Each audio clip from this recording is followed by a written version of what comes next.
Welcome to বিনোদন universe. বিনোদন ইউনিভার্সে আপনাদেরকে স্বাগতম।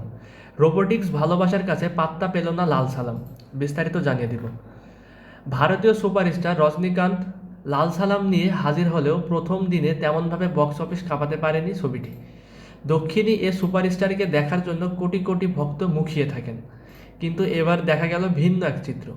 বলিউড অভিনেতা শহীদ কাপুর ও কৃতি শ্যানন অভিনীত রোবোটিক্স প্রেম কাহিনীর তেরি বাতোं में ऐसा उलझा जिया সিনেমার কাছে পাত্তা পায়নি রজনীর লাল সালাম।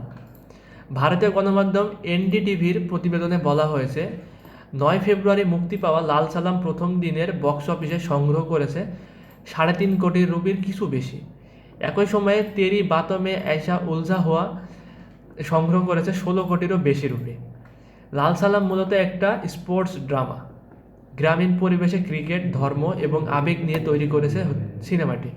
ছবিতে সুপারস্টারের উপস্থিত ছিল 45 মিনিটের মতো। সিনেমার পরিচালনা করেছে রজনীকান্তের কন্যা ঐশ্বরিয়া। মেয়ের সিনেমা হলেও পারিশ্রমিক নিয়ে আপোষ করেননি সুপারস্টার। প্রতি মিনিটের জন্য থালাইবা গুনেছেন 1 কোটি রুপি।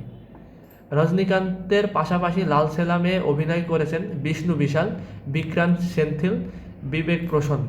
ছবির জন্য সুর করেছেন আর রহমান।